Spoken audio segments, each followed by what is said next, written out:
You know that moment when someone looks you dead in the eye and tells you exactly what they think you're worth? Well, mine happened over Christmas ham, while my mother-in-law counted out loud how much money I wasn't bringing to the family table. What she didn't know was that I had just written a check that would change everything. And when her bank called 3 days later, the look on her face was worth every penny I'd spent to see it. Before we jump back in, tell us where you're tuning in from, and if this story touches you, make sure you're subscribed, because tomorrow I've saved something extra special for you. My name is Sarah Chen, and I'm 29 years old living in Phoenix, Arizona, where the heat isn't just from the desert sun. I work as a marketing coordinator for a digital agency downtown, pulling in a decent salary that pays the bills and keeps my 2-bedroom townhouse in Tempe comfortable enough. My husband David teaches high school math at Roosevelt High, and together we make what most people would call a modest but stable living. We're not rich by any stretch, but we're not struggling either. At least that's what I thought until I married into the Martinez family and discovered that according to my mother-in-law, Patricia, I was essentially financial deadweight. David and I met 4 years ago at a community baseball game where he was coaching Summer League. I was there taking photos for a client's sports marketing campaign, and something about the way he encouraged those kids, never raising his voice, even when they struck out for the 3rd time, made me stick around longer than I needed to. He had this gentle confidence that drew me in, and when he asked if I wanted to grab coffee after the game, I said yes without hesitation. Our relationship grew naturally from there. He was kind, thoughtful, and came from what seemed like a close-knit family. The emphasis, I would learn later, was on seemed. Patricia Martinez had been a bank manager for 25 years at Desert Sun Credit Union before retiring 2 years ago. She ruled her household the same way she'd probably run her branch, with spreadsheets for everything and opinions about everyone's financial decisions. Frank, David's father, had worked construction for most of his life before a knee injury forced him into early retirement. Together, they owned a beautiful 4-bedroom house in Scottsdale with a pool, perfectly manicured desert landscaping, and a mortgage that I would eventually become very familiar with. But I'm getting ahead of myself. When David first brought me home to meet his parents, Patricia sized me up the way a loan officer evaluates a credit application. She asked pointed questions about my job, my education, my family's background, and somehow managed to make each answer sound insufficient.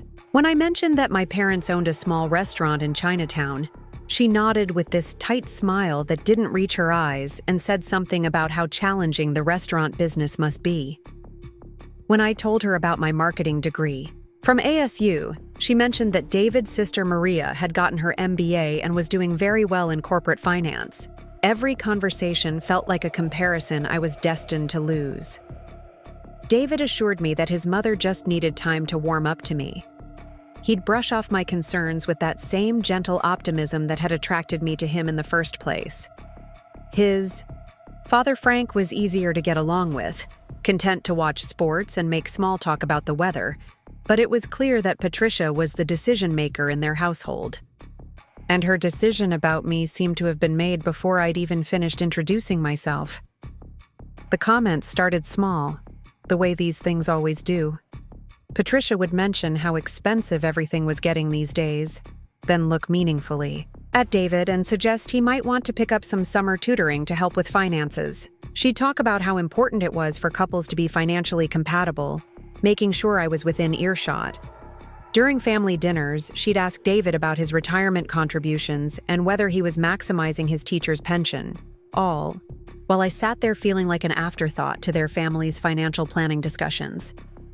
What made it worse was that David genuinely didn't seem to notice. He'd grown up with Patricia's managing personality, and to him, her comments were just normal maternal concern. When I tried to explain how her words made me feel, he'd say I was being too sensitive, that his mom just wanted the best for us.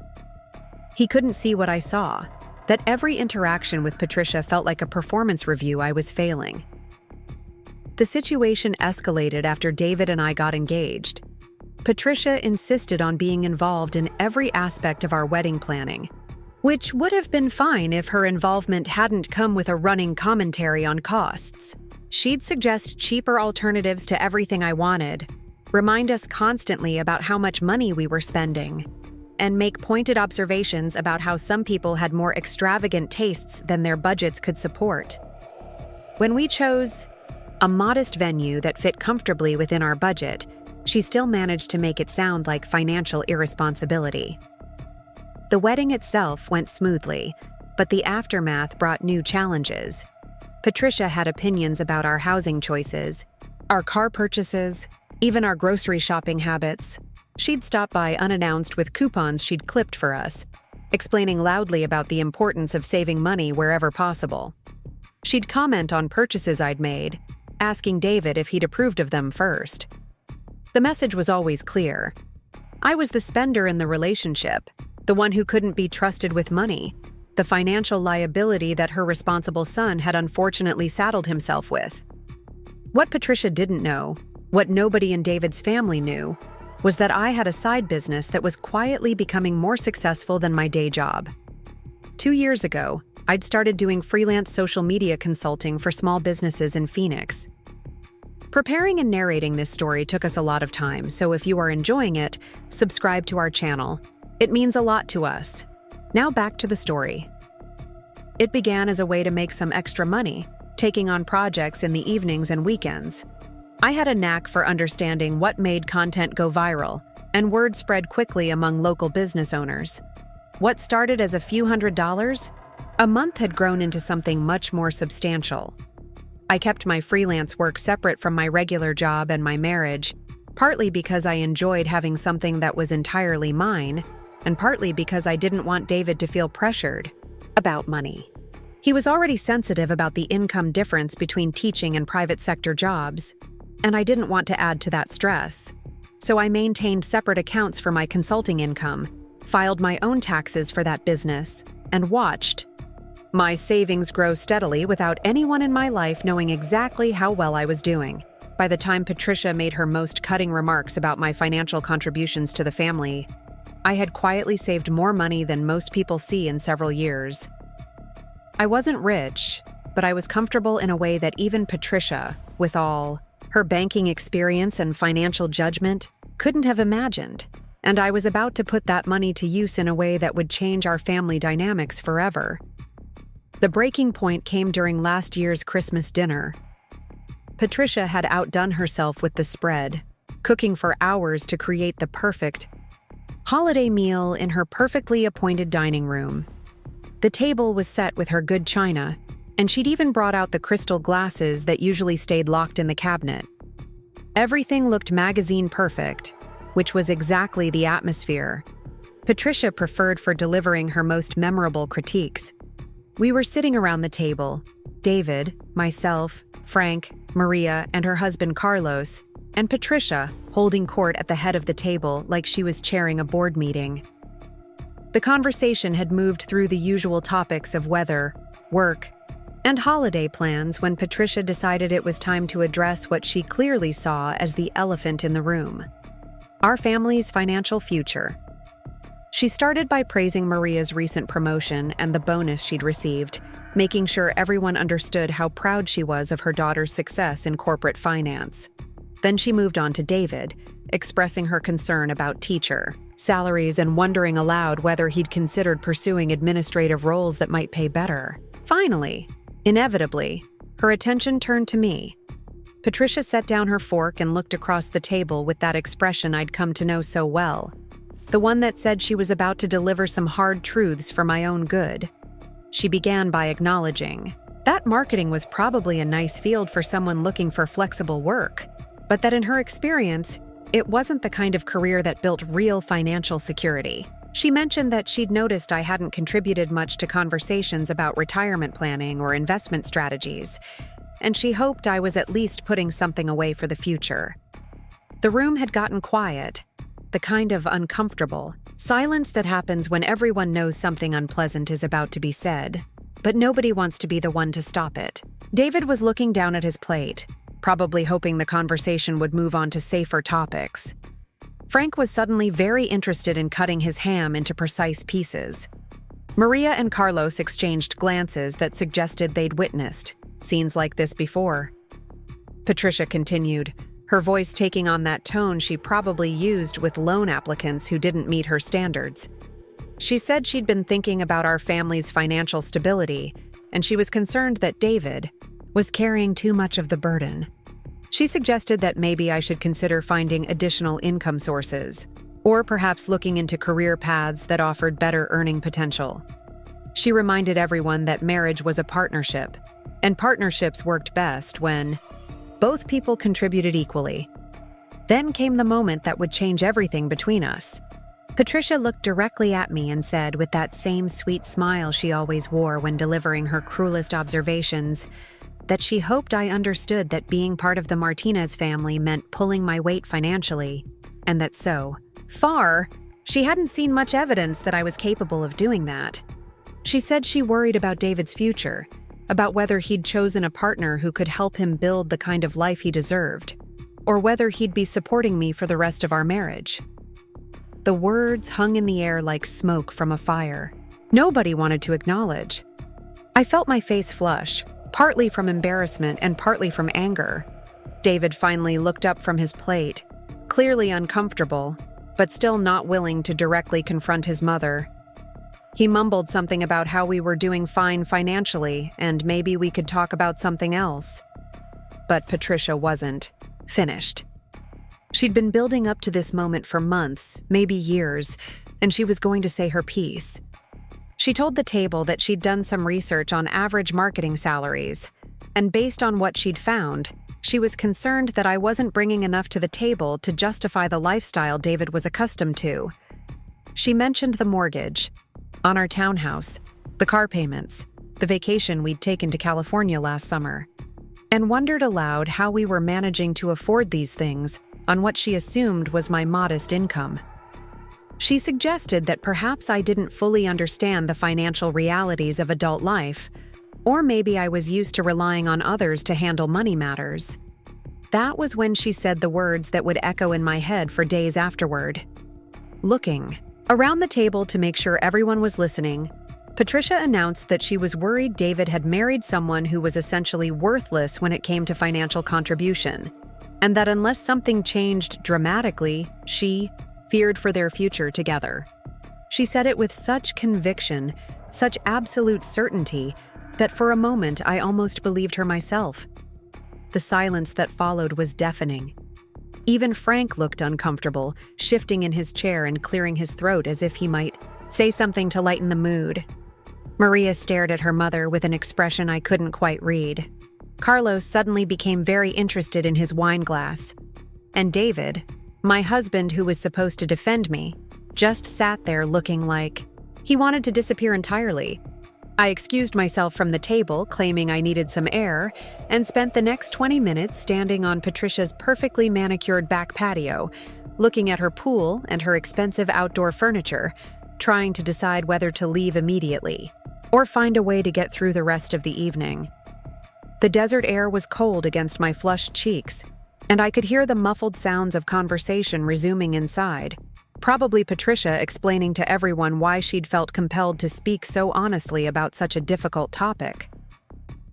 When I finally went back inside, the conversation had moved on to safer subjects, but the damage was done.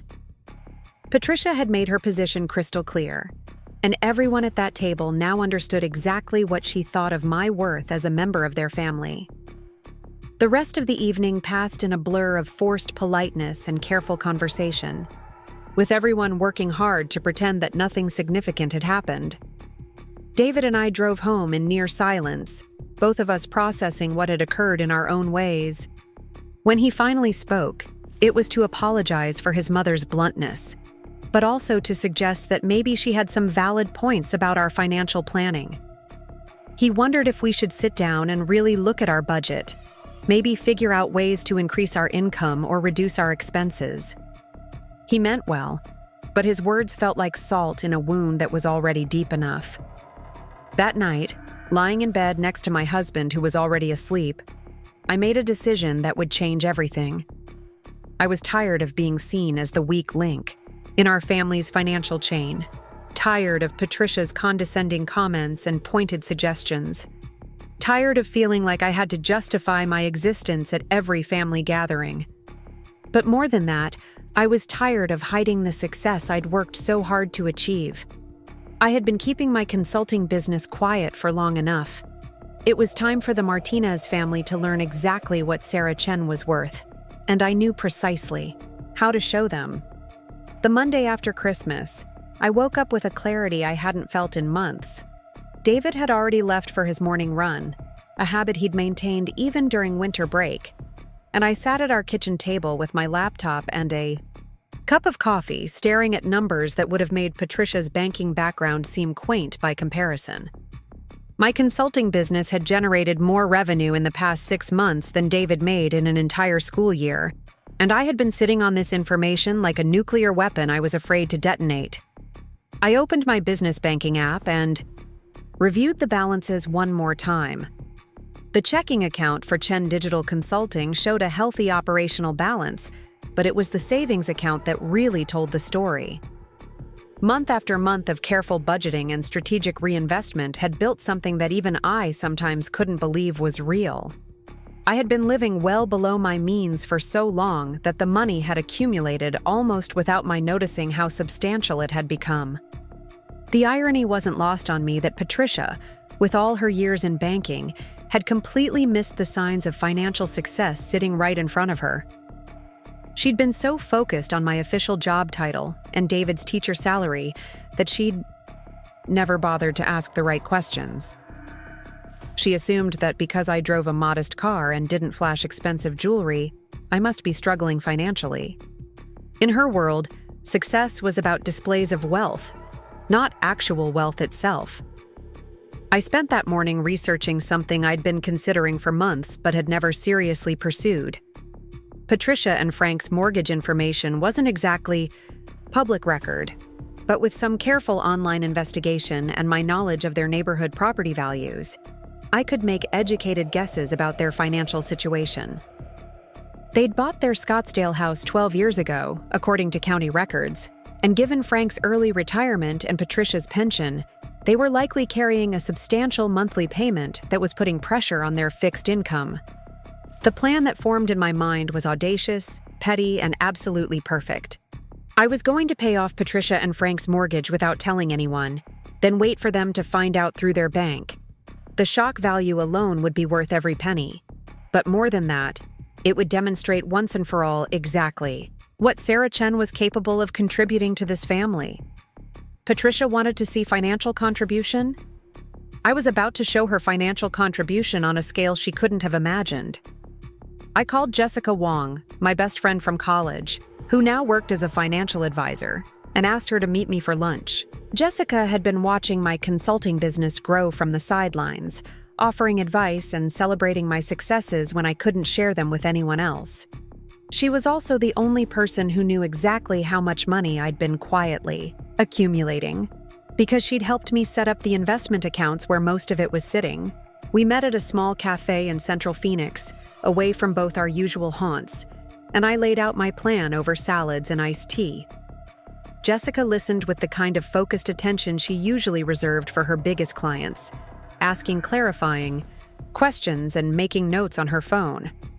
When I finished explaining what I wanted to do, she set down her fork and stared at me for a long moment before speaking. She told me it was simultaneously the most brilliant and most insane thing she'd ever heard. From a purely financial perspective, paying off someone else's mortgage was essentially giving them a gift worth hundreds of thousands of dollars, money I would never see again. From a psychological perspective, it was a power move that would permanently shift the dynamics in my marriage and my relationship with David's family. She asked if I was absolutely certain I wanted to burn that much money just to prove a point. I explained that it wasn't just about proving a point, although that was certainly part of it. I was tired of hiding my success, tired of pretending to be something I wasn't, tired of letting Patricia's judgment affect how I saw myself and my worth. The money I'd earned through my consulting business represented years of hard work, creative problem solving, and business acumen that Patricia had dismissed as insignificant. This wasn't just about showing off wealth. It was about demanding the respect I'd already earned but had been too polite to claim. Jessica helped me understand the logistics of what I was proposing. Paying off someone else's mortgage wasn't as simple as writing a check, especially when the homeowners weren't expecting it. There were legal considerations, tax implications, and practical challenges around executing such a transaction without the borrower's knowledge. But Jessica had connections in real estate and banking, and she thought we could make it work with the right approach. The first step was getting accurate information about the mortgage itself. Jessica reached out to a contact at Desert Sun Credit Union, the same institution where Patricia had worked for 25 years. This connection proved invaluable because Patricia's former colleagues were more than willing to help arrange what they saw as a generous family gift. When Jessica explained that a family member wanted to surprise the Martinez couple by paying off their mortgage, the bank officers were enthusiastic about facilitating such an unusual but heartwarming transaction. Within 2 days, Jessica had obtained the exact payoff amount, payment instructions, and a timeline for completing the transaction. The number was substantial, representing a significant portion of my accumulated savings, but it was within my means without completely depleting my accounts. More importantly, it was enough money to make an undeniable statement about my financial capabilities. The process of actually transferring the funds took another week, involving wire transfers, documentation, and coordination with the bank's legal department. I insisted on complete confidentiality until the transaction was complete, explaining that this was meant to be a surprise that the family would learn about through normal banking channels. The bank agreed to process the payment and then contact the Martinez family to inform them that their mortgage had been satisfied by an anonymous benefactor, with details to follow. During this week of financial maneuvering, life at home continued normally. David had returned to work after winter break, and our conversations revolved around his lesson plans and my supposed marketing projects. He occasionally mentioned his parents, usually to share something his mother had said about our need for better financial planning, but he seemed oblivious to the irony of these comments. I nodded and made appropriate responses while secretly orchestrating what would become the most expensive practical joke in family history. The hardest part was maintaining my normal routine while sitting on such explosive information. I went to work every day, attended my regular meetings, and managed client accounts as if nothing had changed. In the evenings, I worked on my consulting projects with extra focus, partly to distract myself from what I'd set in motion, and partly because I knew I'd need to rebuild my savings after such a substantial expenditure. Jessica checked in with me daily during this period, partly to monitor the transaction's progress, and partly to make sure I wasn't having second thoughts. She kept asking if I was certain I wanted to proceed, reminding me that once the money was transferred, there would be no undoing what I'd done. I appreciated her caution, but I'd never been more certain about a financial decision in my life. This wasn't impulsive spending. It was strategic investment in my own self-respect. On Thursday afternoon, exactly 10 days after Christmas dinner, Jessica called to confirm that the wire transfer had been completed and the mortgage was officially satisfied. The bank would be contacting the Martinez family the following day to inform them of the change in their loan status. I thanked Jessica for her help, hung up the phone, and sat in my office feeling a mixture of anticipation and terror about what I'd just set in motion. That evening, David and I had dinner at home and watched a movie, our typical Thursday night. Routine. He seemed relaxed and content, grading papers while half watching the television, completely unaware that his family's financial landscape was about to be permanently altered. I found myself studying his profile, wondering how he would react when he learned what I'd done, whether he'd be proud of my success or concerned about my methods. Friday morning arrived with typical Phoenix winter weather, clear skies and temperatures in the 60s that made me grateful to live in the desert. David left for work with his usual kiss goodbye and reminder to have a good day, and I settled into my home office to wait for what I knew would be an interesting phone call. I'd arranged to work from home that day, ostensibly to focus on a client, project, but really to be available when the inevitable family drama began. The call came at 11:30 a.m. David's voice was shaky when he said my name, and I could hear confusion and disbelief in every word. He told me that his mother had just called him at school, crying and practically incoherent, saying something about their mortgage being paid off and the bank wanting to meet with them immediately. He'd only been able to understand fragments of what she was saying, but it sounded like someone had anonymously paid their entire mortgage balance, and the bank was calling it a family gift. I feigned surprise and confusion, asking David to repeat what he'd told me because it sounded impossible. He said he didn't understand it either, but his parents were driving to the bank right now to meet with officials and figure out what had happened. He'd told his principal he needed to leave school early to deal with a family emergency, and he wanted to know if I could meet him at his parents' house to help figure out what was going on. The drive to Scottsdale felt like the longest 20 minutes of my life. I rehearsed potential conversations in my head, trying to anticipate how Patricia would react when she learned the truth, how David would process the revelation about my hidden financial success, how this moment would change our family relationships forever. I'd spent so much energy planning the logistics of the mortgage payment that I hadn't fully considered the emotional aftermath of what I'd done. David's car was already in the driveway when I arrived, along with Frank's pickup truck, which meant they'd returned from the bank with whatever information they'd been able to gather. I sat in my car for a moment, looking at the house that no longer carried a mortgage payment. The house that Patricia had used as a symbol of her family's financial responsibility and stability. In a strange way, I now owned a piece of this house, even though I'd never see a penny of return on my investment. I walked to the front door and rang the bell, even though family members usually just walked in. This felt like a moment that required formality, a recognition that our relationships were about to change in fundamental ways. Frank answered the door with an expression I'd never seen before, a mixture of confusion, gratitude, and suspicion that suggested he wasn't sure whether to hug me or interrogate me.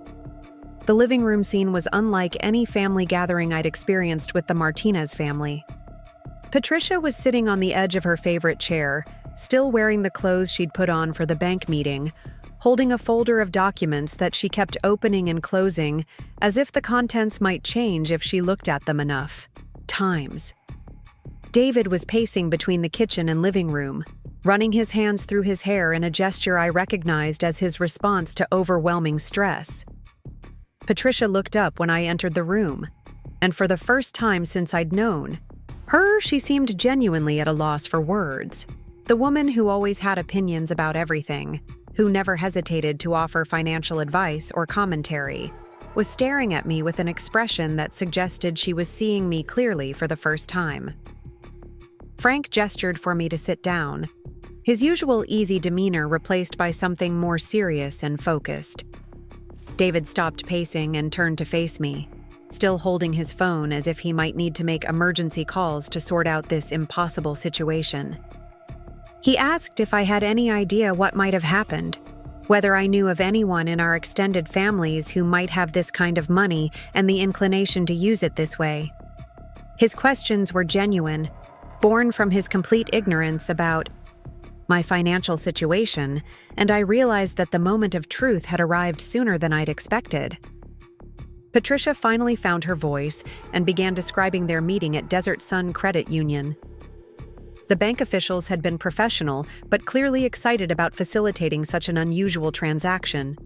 They'd explained that an anonymous benefactor had contacted the bank, provided proper identification and financial documentation, and requested to pay off the Martinez mortgage as a family gift. The benefactor had insisted on anonymity until the transaction was complete, but had given permission for their identity to be revealed once the payment was processed. Frank added that the bank had been very thorough about verifying the legitimacy of the payment, ensuring that it wasn't some kind of fraud or mistake that might be reversed later. They'd shown him documentation proving that the funds had been properly transferred from a legitimate business account, and that the mortgage was now completely satisfied with no remaining balance. He kept shaking his head as he spoke, as if He still couldn't believe what had happened. David asked the question that was clearly on everyone's mind. Who could possibly have done this, and why? The amount involved was substantial enough that it narrowed the field of potential benefactors to a very small group of people. Nobody in their immediate family had this kind of money, at least not that anyone knew about. Patricia's former colleagues at the bank had been helpful but professional, refusing to provide any hints about the benefactor's identity beyond confirming that it was indeed a family member. That's when I decided it was time to end the mystery. I reached into my purse and pulled out my phone, opening the banking app for Chen Digital Consulting and setting it on the coffee table where everyone could see the screen. The transaction history showed the large wire transfer from just days before, along with the remaining balance that was still substantial enough to make Patricia's eyes widen when she leaned forward to look at the numbers.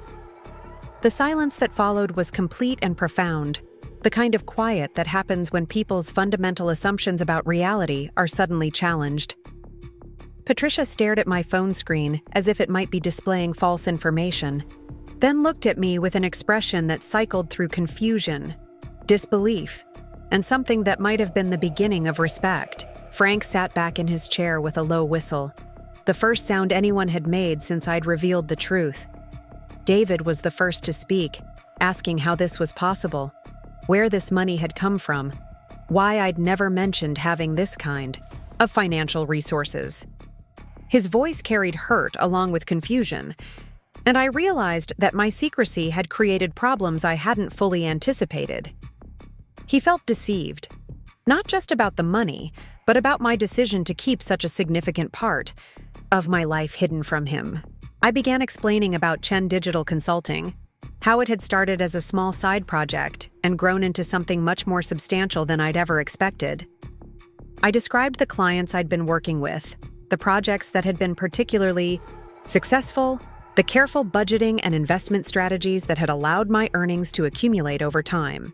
I told them about the separate business accounts, the quarterly tax payments, the professional relationships I'd built in Phoenix's growing digital marketing community. Patricia listened with the focused attention of someone trying to reconcile new information with long-held beliefs. As someone who'd spent decades evaluating financial documents and assessing creditworthiness, she could recognize legitimate business success when it was presented clearly.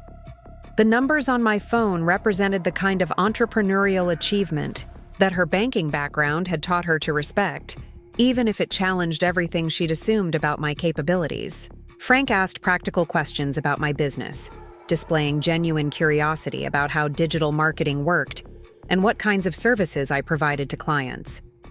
His construction background had given him appreciation for skilled work, and he seemed impressed by my ability to build something profitable while maintaining my regular job. His questions felt respectful rather than challenging, as if he was trying to understand a world he'd never explored.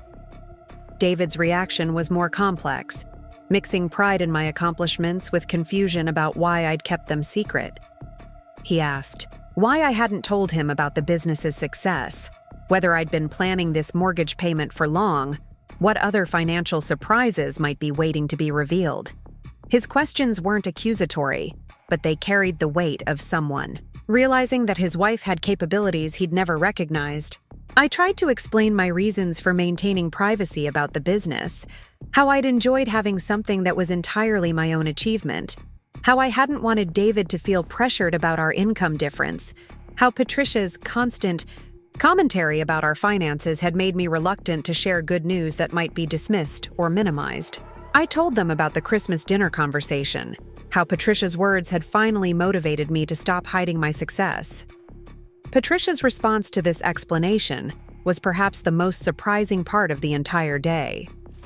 Instead of defending her previous comments or making excuses for her behavior, she asked direct questions about my business operations, my client acquisition strategies, my plans for growth and expansion. Her banking experience had taught her to recognize entrepreneurial talent, and she seemed genuinely impressed by what I'd accomplished while everyone around me had been underestimating my abilities. The conversation continued for hours, covering Everything from tax implications to family dynamics to the question of what happens next. Patricia admitted that she'd made assumptions about my financial contributions that were clearly wrong, and she apologized for the Christmas dinner comments that had motivated my dramatic response. Frank expressed amazement at my business acumen and suggested that I should be giving financial advice to the rest of the family. David struggled most with processing the new information, not because he wasn't proud of my success, but because he felt like he'd failed as a husband by not recognizing and supporting my achievements. He wondered aloud whether I'd been planning to leave him, whether the secret accounts meant I was preparing for a life that didn't include him, whether our marriage had problems he'd been too naive to notice. As the afternoon wore on, it became clear that paying off the mortgage had accomplished exactly what I'd hoped it would. Patricia's attitude toward me had shifted completely, from dismissive condescension to genuine respect for my business skills and financial judgment. Frank treated me like a successful entrepreneur rather than David's questionable wife choice. Most importantly, I no longer felt like I had to apologize for taking up space in their family. The day ended with Patricia asking if I'd be willing to help her and Frank with some financial planning, given my obvious expertise in managing money and building wealth. The irony of this request, coming from someone who'd questioned my financial competence just days earlier, wasn't lost on anyone in the room. I agreed, partly because I wanted to maintain the positive momentum we'd established, and partly because I was curious to see how much Patricia's perspective on our family dynamics had really changed. Driving home that evening, David and I talked more honestly about money, ambition, and marriage than we ever had before.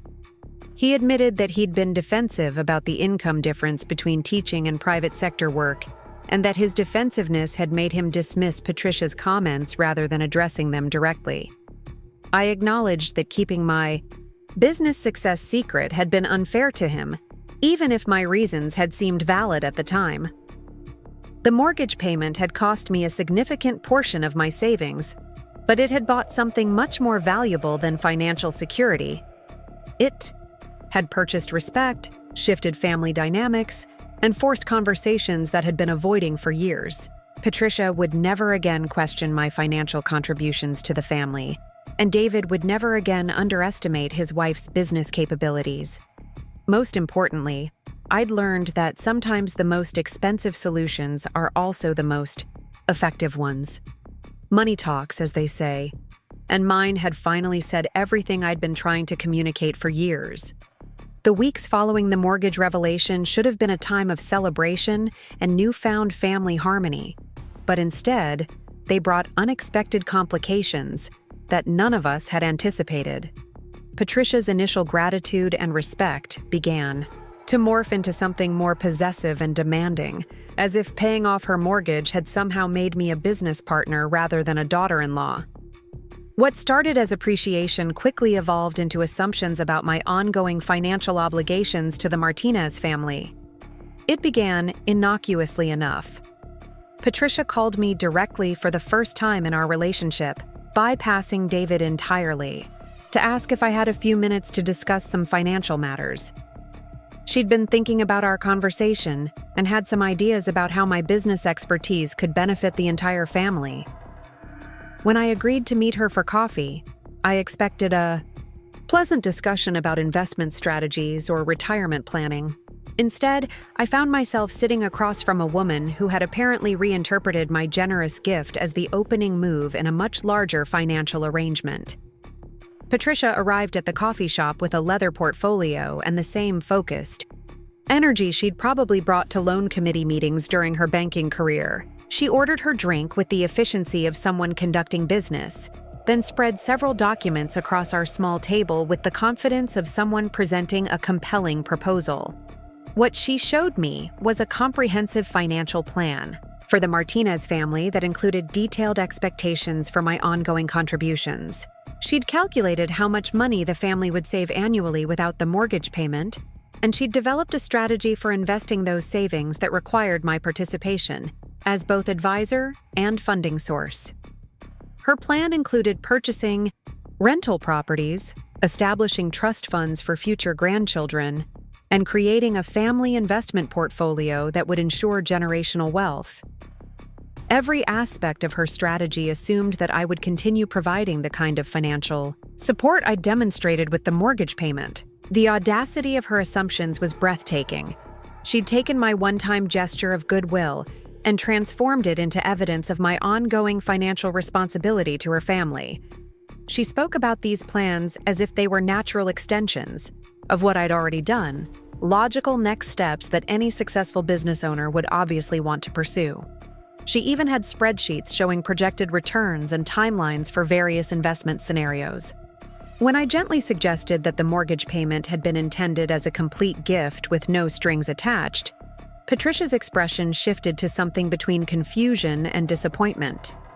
She explained that in her banking experience, people with my level of financial resources typically took a more strategic approach to family wealth building.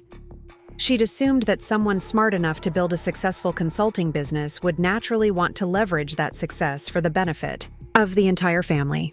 I realized that Patricia had fundamentally misunderstood both my motivations and my obligations. To her, wealth came with inherent responsibilities to family members, especially when those family members had been supportive and welcoming. She seemed genuinely puzzled by my reluctance to embrace what she saw as obvious opportunities for family financial planning. Her banking background had taught her to think in terms of ongoing relationships and mutual benefit, not one-time gestures. The conversation grew more uncomfortable when Patricia began outlining specific investment opportunities she'd researched. She'd identified several properties in emerging Phoenix neighborhoods that would be perfect for a family real estate portfolio.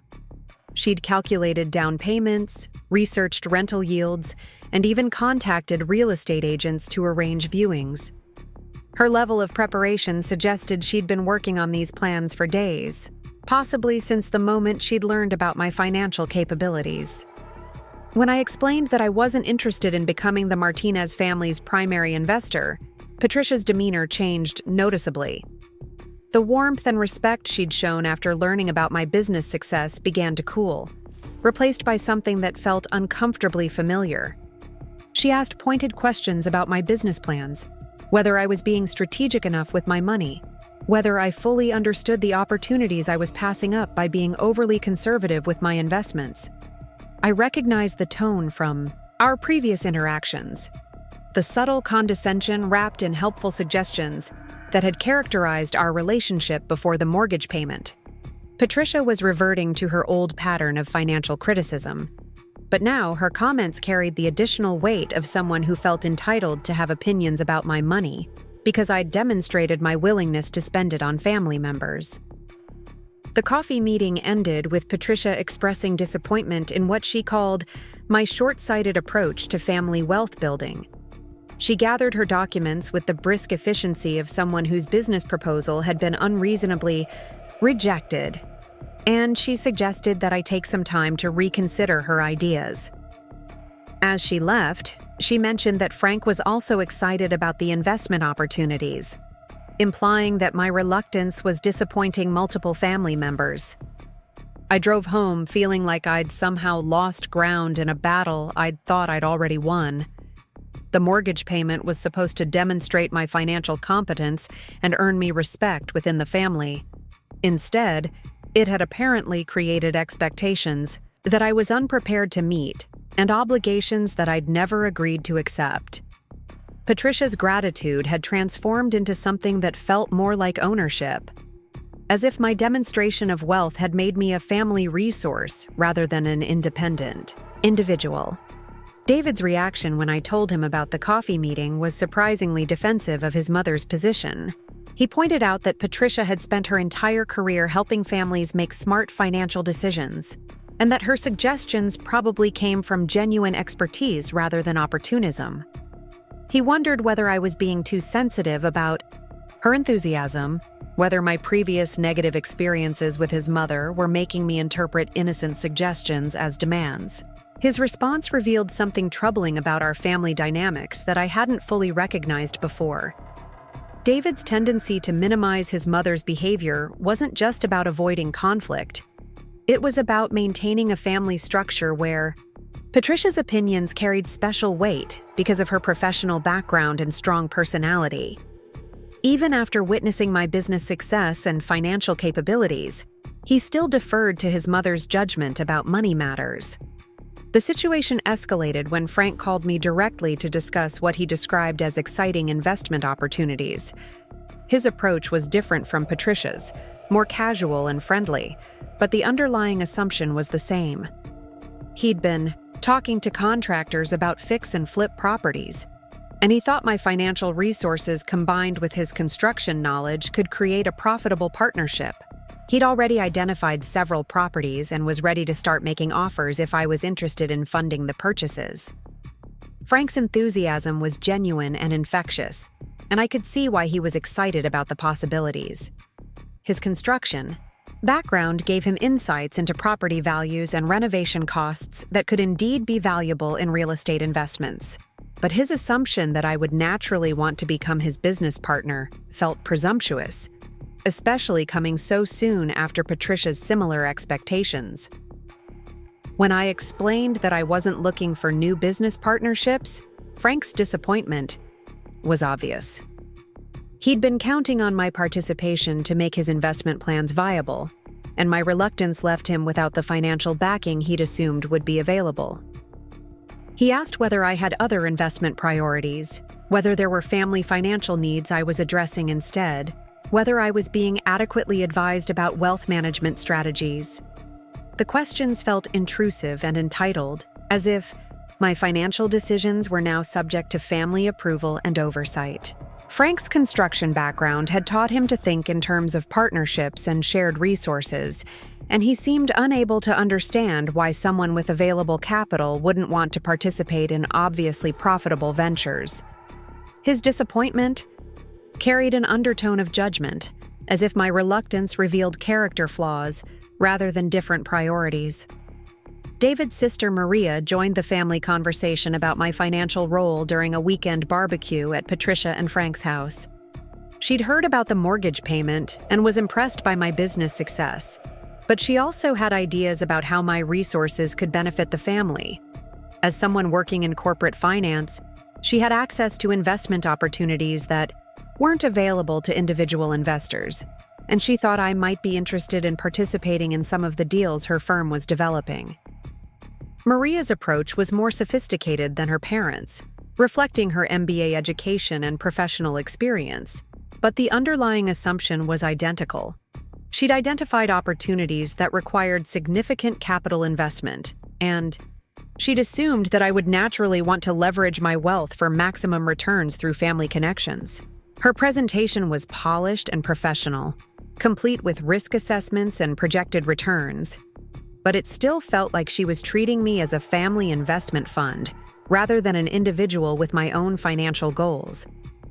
The weekend gathering revealed how thoroughly the family's perception of me had changed since the mortgage payment. Instead of being seen as David's financially inadequate wife, I was now viewed as the family's financial resource, someone whose business success created opportunities and obligations for everyone else. The respect I'd gained came with expectations that felt almost as constraining as the previous dismissal had been. Patricia organized what she called a family financial planning meeting, inviting David and me to dinner specifically to discuss coordinated wealth-building strategies. She'd prepared a comprehensive presentation that outlined how the Martinez family could leverage my financial resources to achieve generational wealth within a decade. Her plan included real estate investments, business partnerships, and trust, fund establishments that would benefit everyone while maximizing returns on my capital. The presentation was impressive in its scope and detail, clearly the result of extensive research and planning. Patricia had consulted with her former banking colleagues, researched legal structures for family investment entities, and even contacted financial advisors who specialized in multi-generational wealth strategies. Her thoroughness demonstrated both her competence and her serious commitment to making me the centerpiece of the family's financial future. David's enthusiasm for his mother's plan was immediate and overwhelming. He saw opportunities for our family to achieve financial security that would have been impossible on teacher and marketing coordinator salaries alone. He talked excitedly about early retirement, travel, and the kind of lifestyle that generational wealth could provide. His excitement was genuine and appealing, but it also revealed how quickly he'd embraced the idea of my money as our family's pathway to prosperity. When I raised concerns about the assumptions underlying the plan, both Patricia and David seemed surprised by my hesitation. They'd interpreted my mortgage payment as evidence of my commitment to family financial success, and they couldn't understand why I wasn't equally enthusiastic about building on that foundation. Patricia pointed out that successful entrepreneurs typically sought opportunities to multiply their wealth, and she wondered whether I was getting adequate professional advice about investment strategies. The pressure to participate in the family's financial plans created stress in my marriage that I hadn't anticipated. David began questioning my commitment to our shared future, wondering whether my reluctance to invest in family ventures meant I was planning for a life that didn't include him. He interpreted my desire to maintain financial independence as evidence of relationship problems rather than personal boundaries.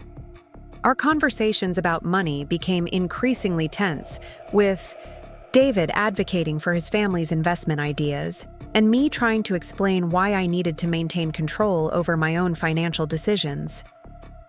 He couldn't understand why someone with substantial resources wouldn't want to maximize returns through family partnerships, especially when those partnerships offered emotional benefits along with financial ones.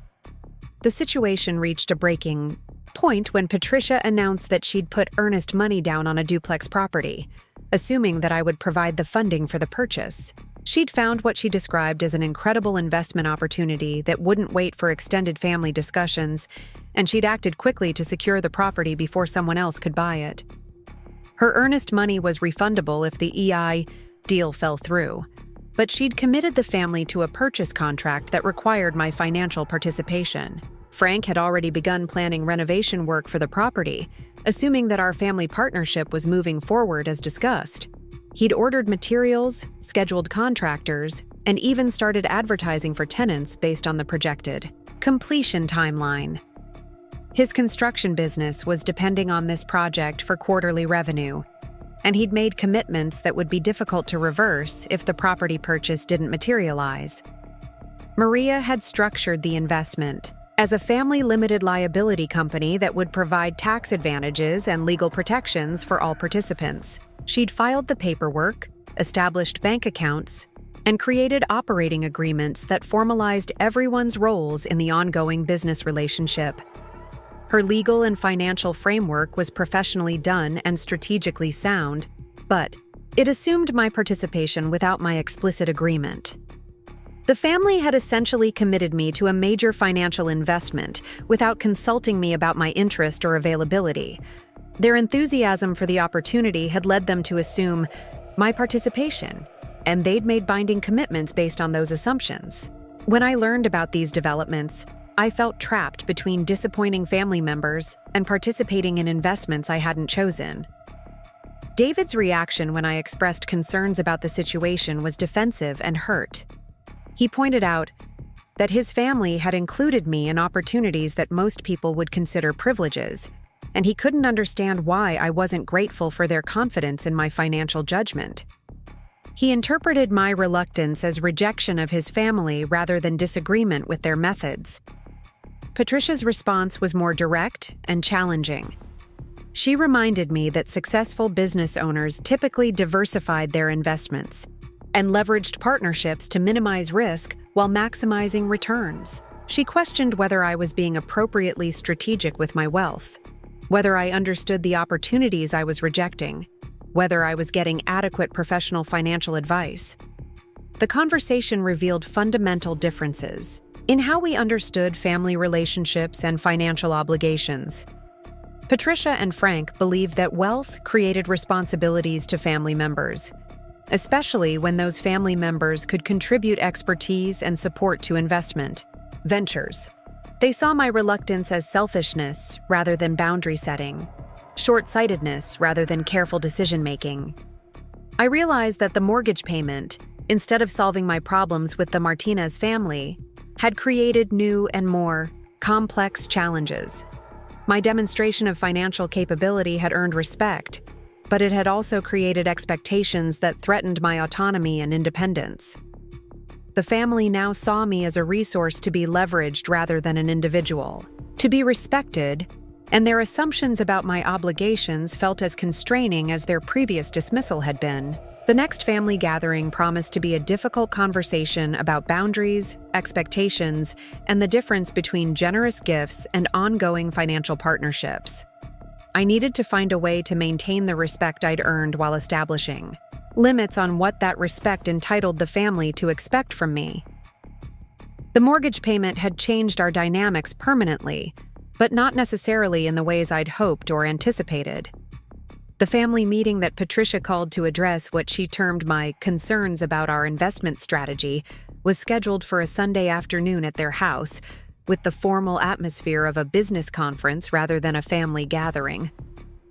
When David and I arrived, we found the dining room transformed into a presentation space, complete with printed financial projections, property photographs, and legal documents spread across the table like evidence in a court case. Patricia had invited additional participants to this meeting, including her former colleague from Desert Sun Credit Union who specialized in real estate financing, and a local real estate attorney who worked with investment partnerships. The presence of these professionals immediately elevated the stakes of our conversation, making it clear that Patricia considered this a serious business negotiation rather than a family discussion about boundaries and expectations. Frank had prepared his own presentation about the duplex property, complete with renovation timelines, cost estimates, and rental income projections that demonstrated his thorough research and genuine expertise. His construction background gave weight to his assessments, and his enthusiasm for the project was infectious even when I disagreed with his assumptions about my participation. He'd clearly invested significant time and emotional energy into planning this venture. Maria attended the meeting with her laptop and a portable projector, ready to display the legal structure she'd created for our family investment entity. Her corporate finance experience had taught her to prepare comprehensive documentation for business partnerships, and she'd applied those skills to organizing what she envisioned as the Martinez family's entry into real estate development. Her professionalism was impressive, but it also underscored how far the family had advanced their plans without confirming my interest. David sat beside me with a notepad, ready to take notes on what he clearly expected would be a productive business meeting. His excitement about the family's investment plans was obvious, and he seemed confident that once I understood the full scope of their strategy, I would recognize the wisdom of participating. He'd prepared questions about tax implications and return projections, demonstrating his own investment in seeing this partnership succeed. Patricia began the meeting by thanking everyone for attending and acknowledging that family business relationships required careful planning and clear communication. She expressed appreciation for my generosity with the mortgage payment, describing it as the catalyst that had opened new possibilities for the entire family's financial future. Her tone was respectful, but businesslike, setting expectations for a formal discussion rather than an emotional family conversation. The real estate attorney explained the legal framework that Maria had established, outlining the benefits of limited liability companies for property investment and the tax advantages available to family partnerships. His presentation was thorough and professional, covering everything from liability protection to succession planning, but it assumed that I was already committed to participating in these ventures. He discussed my role in the partnership as if it were established fact rather than open question. Frank's presentation of the duplex project was compelling from a purely financial perspective. He'd identified a property in an emerging neighborhood where property values were rising, but purchase prices remained reasonable. His renovation plans would add substantial value while creating attractive rental units that would generate steady income. His cost estimates were detailed and realistic, reflecting his decades of construction experience and knowledge of local markets.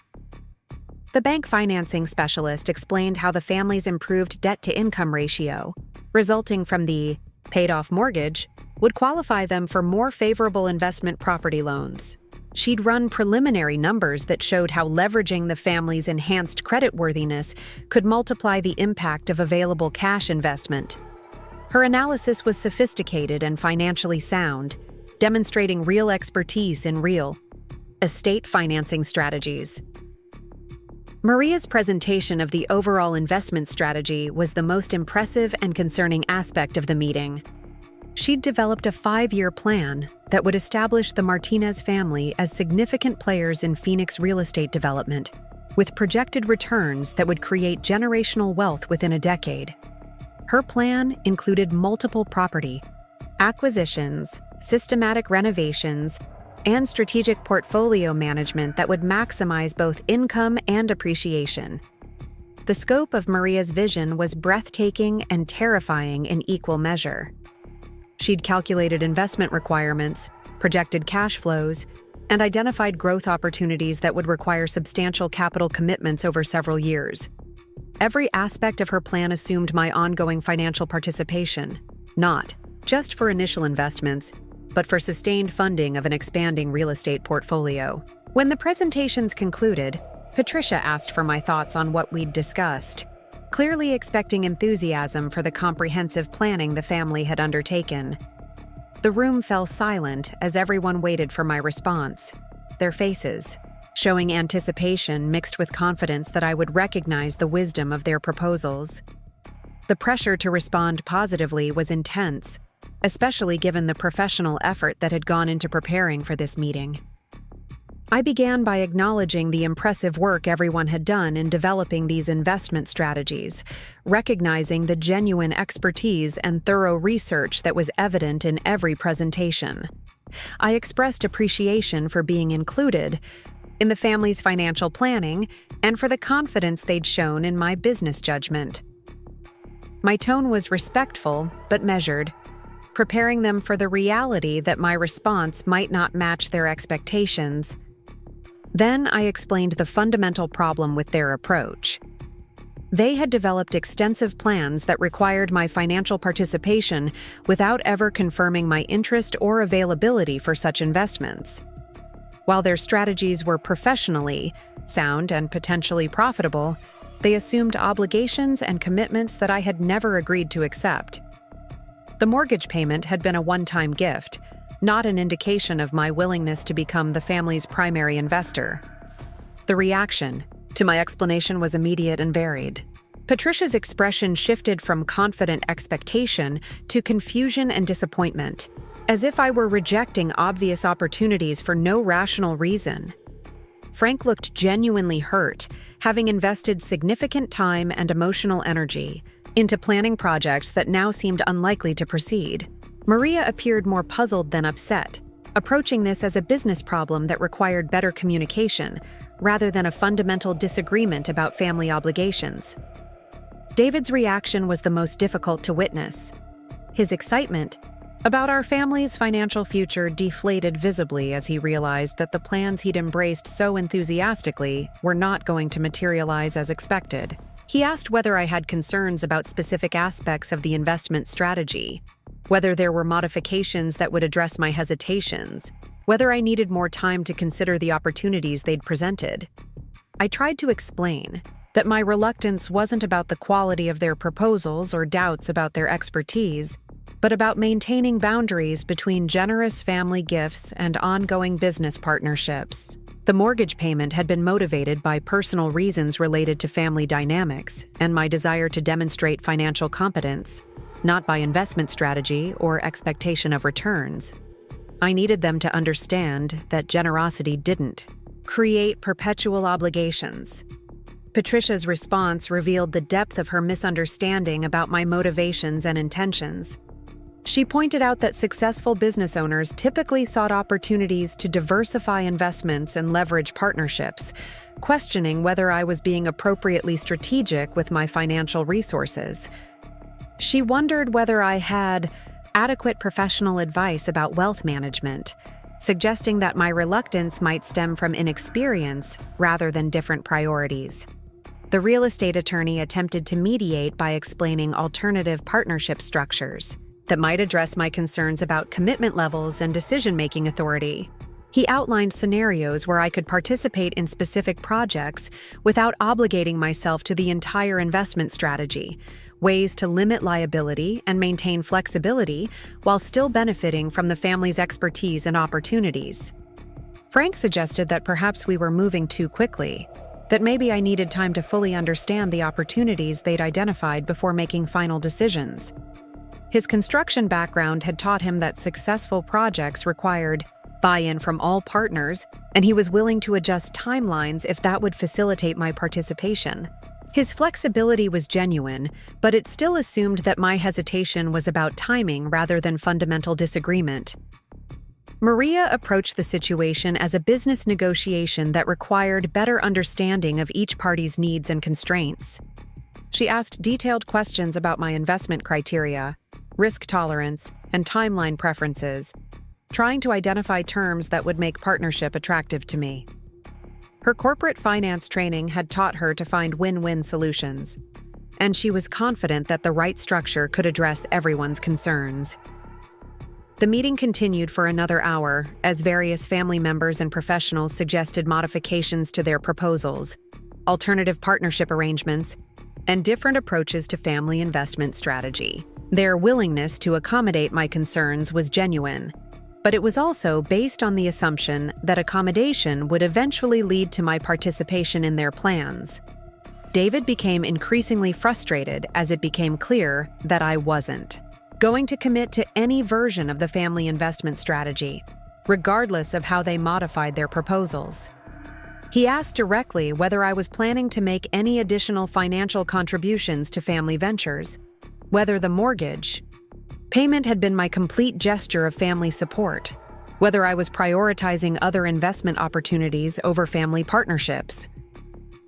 His questions forced me to articulate something I'd been avoiding throughout the meeting. I had no intention of becoming the Martinez family's ongoing financial partner, regardless of how attractive their opportunities might be or how professionally they approached investment planning. My business success was mine to manage, and while I was willing to make occasional generous gifts, I wasn't available for systematic family wealth-building strategies. The silence that followed this declaration was profound and uncomfortable. Patricia stared at me with an expression that combined disappointment, confusion, and what might have been the beginning of anger. Frank looked down at his renovation plans as if seeing them clearly for the first time, realizing that his assumptions about family partnership had been fundamentally incorrect. Maria closed her laptop with the efficient gesture of someone whose business proposal had been definitively rejected. David's reaction was the most painful to witness. He asked whether my refusal to participate in family investments meant that I didn't consider myself fully committed to our marriage and shared future. He wondered whether I was planning for financial independence that excluded him, whether my business success had changed my priorities in ways that affected our relationship fundamentals. I tried to explain that maintaining financial boundaries didn't reflect relationship problems or lack of family commitment, but rather healthy practices for managing wealth and preserving family relationships. Mixing family dynamics with business partnerships often created complications that damaged both financial returns and personal relationships. My desire to keep these areas separate was about protecting our family bonds, not undermining them. Patricia's response to this explanation was sharp and direct. She pointed out that family wealth building was a common practice among successful people, questioning whether my resistance reflected inexperience with managing substantial financial resources. She suggested that my consulting business success might have given me overconfidence about investment strategy, leading me to dismiss opportunities that more experienced investors would recognize as valuable. The real estate attorney attempted to salvage the meeting by suggesting that everyone take time to consider the various perspectives that had been presented. He recommended that family members discuss their different approaches to wealth management privately without the pressure of making immediate decisions about specific investment opportunities. His suggestion was diplomatic, but it also acknowledged that the fundamental disagreement wasn't going to be resolved through additional negotiation. Frank gathered his property documentation with obvious disappointment, mentioning that he would need to inform his contractors about delays in the duplex project. His construction business had been counting on this family partnership for quarterly revenue, and the uncertainty about project funding would affect his ability to maintain his workforce and schedule. His practical concerns highlighted the real-world consequences of the family's assumptions about my participation. Maria packed her laptop and legal documents efficiently, already shifting into problem-solving mode about alternative funding sources for the investment strategy she'd developed. Her corporate finance background had taught her to have backup plans, and she was already considering how to modify the family's investment approach to work without my financial participation. Her adaptability was impressive, but it also underscored how thoroughly they'd planned around assumptions about my involvement. David remained silent during the meeting's conclusion, clearly processing the implications of what had occurred. The family investment plans that had excited him so much were now uncertain, and the financial future he'd been anticipating would need to be reconsidered entirely. His disappointment was obvious, but so was his struggle to understand how our family dynamics had become so complicated. As we prepared to leave, Patricia made one final attempt to change my mind. She asked whether I would reconsider my position after taking time to fully evaluate the opportunities they'd presented, whether there were specific concerns that additional planning might address, whether I was open to future discussions about family financial partnerships.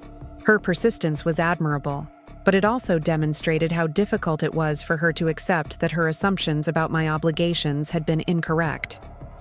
The drive home was tense and quiet, with David clearly struggling to process what had occurred and its implications for our marriage.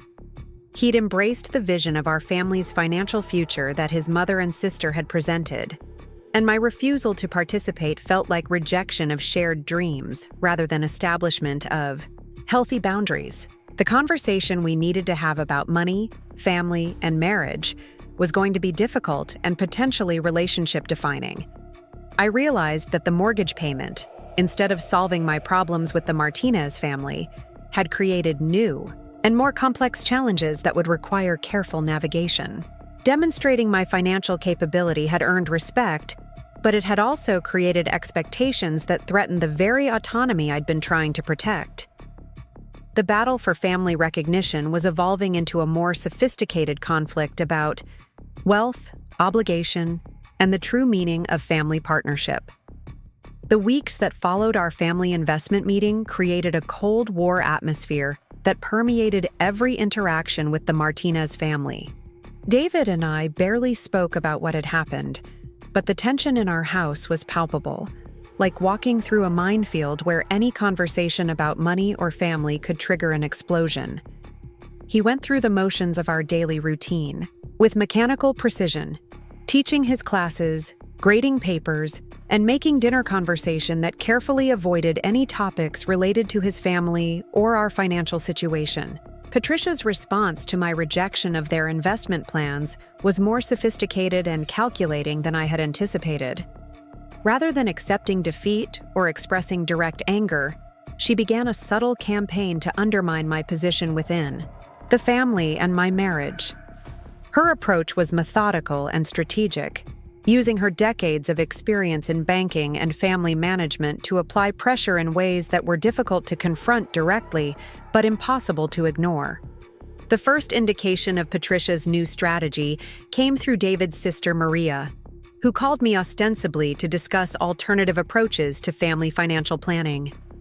Maria's tone was professional and friendly, but her questions were pointed and designed to highlight potential flaws in my business management and investment strategies.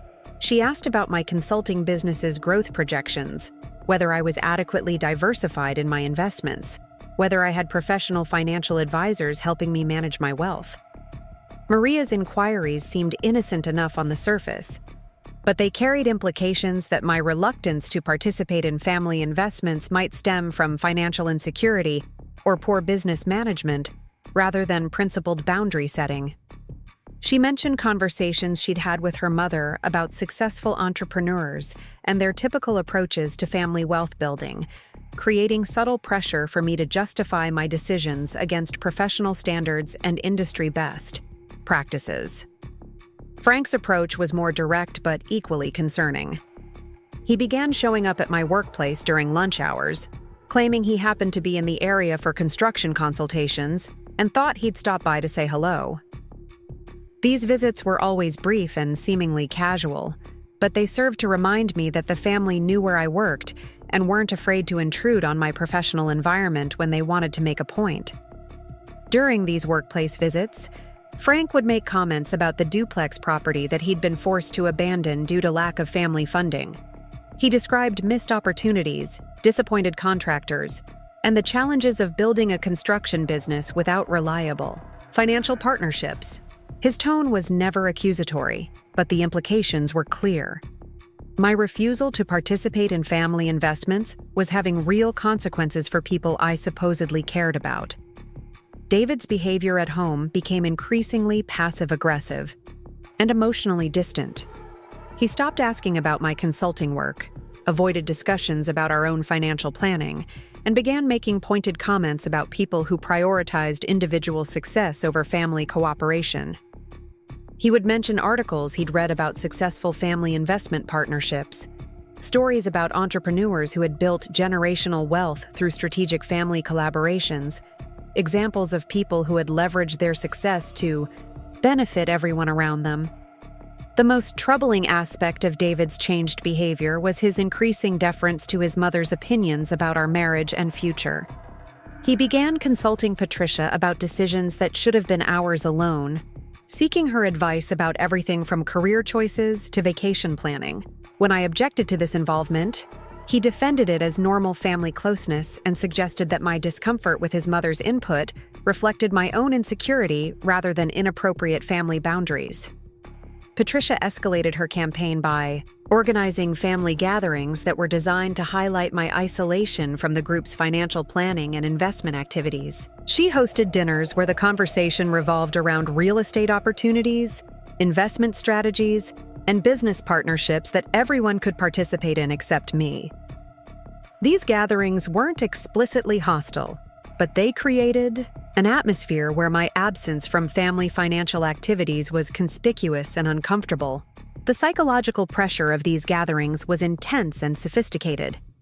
Patricia would ask Frank about his construction projects, encouraging him to describe opportunities he'd been forced to decline due to funding limitations. She would invite Maria to discuss her corporate finance work, especially projects involving family investment partnerships that had been particularly successful. She would ask David about his retirement planning, expressing concern about his financial security given his modest teacher salary. Throughout these conversations, Patricia would occasionally glance in my direction with expressions that suggested sympathy for my inability to participate in the family's financial success. She never directly criticized my decisions, but her body language and tone created an atmosphere where my boundaries felt selfish and my independence seemed isolating rather than empowering. Her strategy was subtle but effective, making me feel excluded from family activities, while simultaneously making that exclusion appear to be my own choice. The situation reached a crisis point when David informed me that his family had decided to proceed with their real estate investment strategy using alternative funding sources. Maria had secured financing through her corporate connections, Frank had arranged contractor partnerships that reduced upfront capital requirements, and Patricia had negotiated bank loans using their improved debt-to-income ratio from the paid-off mortgage. They were moving forward with their plans without my participation, but they were also making sure I understood exactly what I was missing. David's announcement of the family's investment success was delivered with a mixture of excitement and resentment that made it clear he blamed me for our exclusion from these opportunities. He described the properties they were purchasing, the renovation plans Frank had developed, the projected returns that Maria had calculated, and the long-term wealth-building strategy that would benefit everyone in the family, except us. His tone suggested that I had made a choice that was not only financially foolish, but personally hurtful to family members who had wanted to include me in their success. The emotional manipulation inherent in this announcement was obvious, but effective. David was essentially telling me that the family was proceeding to build wealth and achieve financial security without us, that my boundary setting had resulted in our exclusion from opportunities that could have transformed our future, that my independence had cost us the chance to participate in generational wealth building. The implications for our marriage were clear. I had chosen individual autonomy over family partnership, and the consequences would affect both of us. Patricia's final move in this psychological campaign was the most calculated and devastating. She arranged for David to receive a detailed financial projection showing what our family's wealth would have been if I had participated in their investment strategy. The document was professionally prepared, complete with charts and graphs showing projected property values, rental income, and accumulated wealth over time periods ranging from 5 to 20 years. The financial projections were impressive and depressing in equal measure. They showed how family partnership could have multiplied our wealth exponentially, how strategic real estate investments could have provided financial security that would have been impossible to achieve through individual efforts, how my consulting business income could have been leveraged into generational wealth through coordinated family planning. The numbers were realistic and achievable, making my refusal to participate seem short-sighted and financially irresponsible. David presented these projections to me with the enthusiasm of someone who had finally found concrete evidence for arguments he'd been struggling to articulate. He pointed out specific numbers that demonstrated what we were giving up, opportunities that might not be available again, advantages that came from family cooperation rather than individual competition. His presentation was passionate and persuasive, reflecting genuine belief in his family's investment strategy and sincere regret about our decision to remain independent. The pressure to reconsider my position was intense, especially when combined with the emotional weight of David's disappointment and the family's subtle but persistent criticism of my choices. The financial projections were compelling, the family's expertise was real, and the opportunities they had identified were legitimate. My refusal to participate was beginning to feel stubborn rather than principled, isolating rather than independent, financially foolish rather than strategically sound. But something about the coordinated nature of the family's pressure campaign triggered my business instincts and reminded me why I had built my consulting practice with such careful attention to independence and autonomy. The sophisticated manipulation, tactics, the psychological pressure, the emotional blackmail disguised as family concern. All of these behaviors revealed character traits that would make business partnerships problematic, regardless of how attractive the financial opportunities might be.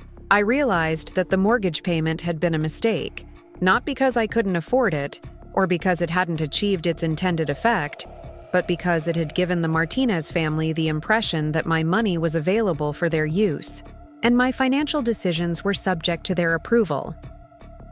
What I had intended as a gesture of strength and independence had been interpreted as evidence of my willingness to fund their ambitions and submit to their financial planning.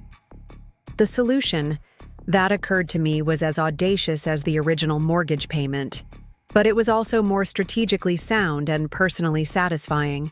Instead of continuing to defend my boundaries against family pressure, I decided to demonstrate the value of financial independence in a way that would be impossible to ignore or misinterpret. I was going to use my business success to create opportunities that the Martinez family couldn't access, achieve financial goals that their partnerships couldn't match, and build wealth that would dwarf their collective investment returns. I began by researching investment opportunities that were available only to individual investors with substantial liquid capital, the kind of deals that family partnerships and group investments couldn't access due to their complexity and minimum investment requirements. My consulting business had generated enough income to qualify me for private placement investments hedge fund participation, and venture capital opportunities that offered higher returns than real estate development, but required individual rather than group participation. Jessica Wong, my financial advisor friend, was initially skeptical about my motivation for pursuing these high-level investment opportunities. She pointed out that my previous investment strategy had been conservative and diversified, focused on long-term security rather than maximum returns. She wondered whether my sudden interest in aggressive investing was motivated by family pressure rather than sound financial planning, whether I was making emotional decisions that might compromise my financial security. When I explained the family dynamics that were driving my investment strategy, Jessica understood immediately. Her own experience with family business had taught her about the complications that arose when personal relationships became entangled with financial planning, and she appreciated the strategic thinking behind my approach.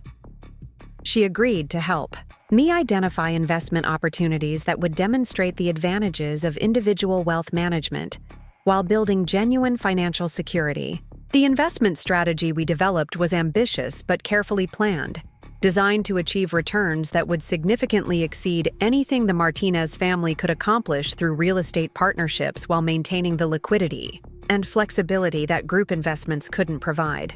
We identified opportunities in technology startups, commodity futures, and international markets that were available exclusively to qualified individual investors with substantial capital. The process of executing this investment strategy required several months of careful research, due diligence, and gradual capital deployment. Unlike the family's real estate projects, which provided immediate visible progress and regular updates, my investments were largely invisible to outside observers, but generated returns that accumulated quickly and compounded effectively. By the time the Martinez family was celebrating their first successful property renovation, my investment portfolio had generated more profit than their entire real estate strategy would produce in its first year. The most satisfying aspect of this investment approach was that it required exactly the kind of financial independence that the family had been pressuring me to abandon.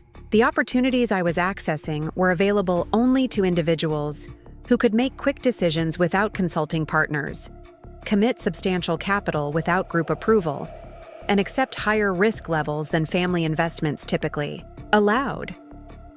My refusal to participate in their partnership had actually qualified me for opportunities that partnership would have made impossible. David remained unaware of my investment activities for several months, partly because I maintained the same level of discretion about my advanced investing that I had practiced with my consulting business, and partly because his attention was focused on his family's real estate projects. He was genuinely excited about the duplex renovation and the rental income it was beginning to generate, and he seemed content with our decision to remain independent from family investments as long as we weren't missing obvious opportunities. The revelation of my investment success came about accidentally when David noticed unusual activity in our joint savings account that reflected transfers from my business accounts. He asked about the transfers with casual curiosity rather than suspicion, expecting simple explanations about consulting income or routine business expenses. When I showed him the investment portfolio statements, his reaction was stunned silence, followed by intense scrutiny of numbers that seemed impossible given the timeline involved.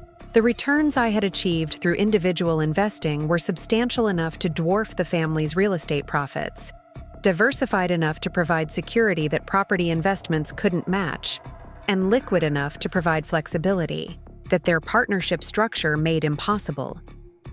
David stared at the portfolio statements as if they might be displaying false information, then asked how these results were possible and why I hadn't mentioned pursuing such aggressive investment strategies.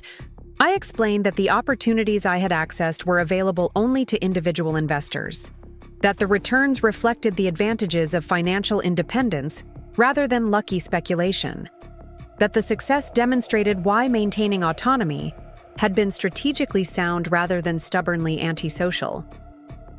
The investment results weren't just about money. They were proof that my approach to wealth management was more sophisticated and effective than the family partnership model his mother had promoted. David's reaction to this revelation was complex and evolving. His initial pride in my investment success was mixed with confusion about why I hadn't shared these opportunities with his family, whether there were similar deals that could benefit everyone, whether my individual success meant that family cooperation was unnecessary or undesirable. He struggled to reconcile his excitement about our improved financial position with his disappointment about our continued isolation from family investment activities. The conversation with David about my investment strategy forced both of us to confront fundamental questions about money, family, and marriage that we had been avoiding since the mortgage payment. He asked whether my financial success meant that I was planning for a future that didn't require his income, whether my independence was motivated by lack of confidence in our relationship, whether my refusal to share opportunities with his family reflected problems with our marriage rather than different investment philosophies. I tried to explain that financial independence was about creating security and flexibility rather than planning for relationship failure, that individual wealth management allowed for opportunities that partnership complicated, that maintaining boundaries with his family was about protecting our marriage rather than undermining it. The investment success was evidence that my approach was strategically sound, not proof that I was preparing to leave him or excluding him from financial decision-making. The most difficult aspect of this conversation was helping David understand that my consulting business success and investment returns represented years of careful planning and strategic thinking rather than lucky circumstances or simple refusal to cooperate with his family. The wealth I had built was the result of professional competence and business acumen that his mother had consistently underestimated and dismissed. My financial independence wasn't selfish, it was earned. When David finally shared news of my investment success with his family, their reaction was immediate and revealing. Patricia's response combined grudging respect for my financial results with frustration that I had achieved them through individual rather than family partnership. She wondered aloud whether my success was sustainable, whether I was taking appropriate risks, whether I had adequate professional advice for managing such aggressive investments. Frank's reaction was more straightforward disappointment that I hadn't included the family in opportunities that were apparently so profitable. He couldn't understand why someone would pursue individual success rather than sharing opportunities with family members who could contribute expertise and support. His construction background had taught him to value partnerships and collaboration, and my independent approach seemed unnecessarily competitive and exclusionary. Maria's response was the most professionally sophisticated, reflecting her corporate, finance background and understanding of different investment strategies. She asked detailed questions about my portfolio construction, risk management approaches, and long-term wealth-building plans. Her questions were respectful but probing, designed to assess whether my investment success reflected genuine expertise or fortunate timing in favorable markets. The family's collective reaction to my investment results was ultimately more revealing than their response to the original mortgage payment. They struggled to reconcile their assumptions about family financial cooperation with evidence that individual wealth management could be more effective than group partnerships. Their expertise in real estate development was genuine and valuable, but it wasn't superior to other approaches to building wealth. And their insistence on family cooperation wasn't necessarily the optimal strategy for everyone. The resolution of our family financial conflicts came gradually, rather than through dramatic confrontation or explicit negotiation. Patricia's pressure campaign lost momentum when it became clear that my financial independence was producing better results than family partnership would have achieved. Frank's disappointment about missed opportunities faded when his own construction projects began generating steady profits through the family real estate investments. David's adjustment to our new financial reality took longer, but was ultimately more complete than I had expected. He began asking questions about my investment strategies with genuine curiosity rather than defensive comparison to his family's approaches. He expressed interest in learning more about financial markets and investment opportunities, not because he wanted to compete with his family, but because he wanted to understand and contribute to our shared financial future. The most satisfying outcome of this entire experience was the shift in family dynamics that occurred without direct confrontation or explicit boundary setting. Patricia's attempts to pressure me into family partnerships became less frequent and less intense as it became obvious that I was achieving financial success through individual strategies. Her respect for my business acumen became genuine rather than grudging, based on results rather than obligations. Frank began consulting me about his construction business finances, asking for advice about cash flow management and growth strategies rather than trying to recruit me as an investor in his projects. His questions were respectful and professional, acknowledging my expertise without assuming my availability for partnership. Our relationship became more collegial and less pressured, based on mutual respect rather than family obligation. Maria's interactions with me shifted from recruitment pitches to professional networking, sharing information about investment opportunities and market trends without expecting my participation in family ventures. Her corporate finance background gave her appreciation for different approaches to wealth management, and she seemed genuinely interested in learning from my individual investment strategy rather than converting me to family partnership models. The Christmas dinner that occurred almost exactly 1 year after Patricia's original comments about my financial worthlessness was a completely different experience from any previous family gathering. Instead of subtle criticism and pointed suggestions, the conversation included genuine respect for my business success and acknowledgement of my financial expertise. Patricia asked for my opinion about economic trends and investment markets, treating me as a knowledgeable professional rather than a family member who needed financial guidance. The irony of this transformation wasn't lost on anyone at the table. Patricia's assessment of my financial worth had been completely reversed through my demonstration of business competence and investment success, but the methods I had used to achieve that success were exactly the opposite of what she had recommended. Individual autonomy rather than family cooperation, independence rather than partnership, boundaries rather than shared planning. All of the approaches she had criticized had proven to be more effective than the strategies she had promoted. David's pride in my financial achievements was obvious and genuine during that Christmas dinner, reflecting not just satisfaction with our improved economic position, but appreciation for the strategic thinking and professional competence that had made that improvement possible. He no longer seemed conflicted about my independence or concerned about our exclusion from family investments. Instead, he appeared proud to be married to someone whose business acumen had exceeded everyone's expectations. The mortgage payment that had initiated this entire sequence of events had cost me a substantial amount of money, but the return on that investment had been far greater than any financial calculation could measure.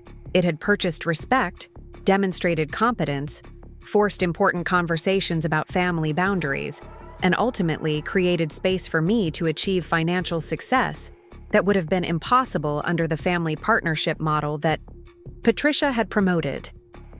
Looking back on the experience, I realized that the most valuable lesson hadn't been about money or investment strategy, but about the importance of maintaining personal autonomy even when family pressure made independence seem selfish or short-sighted.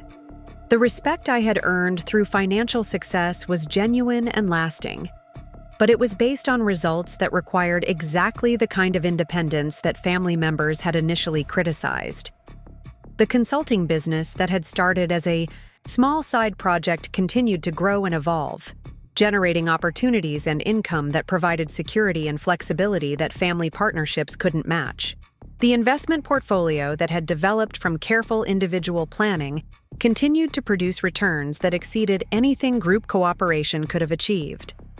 Most importantly, the boundaries I had maintained, despite significant family pressure, had created space for authentic relationships based on mutual respect rather than financial obligation.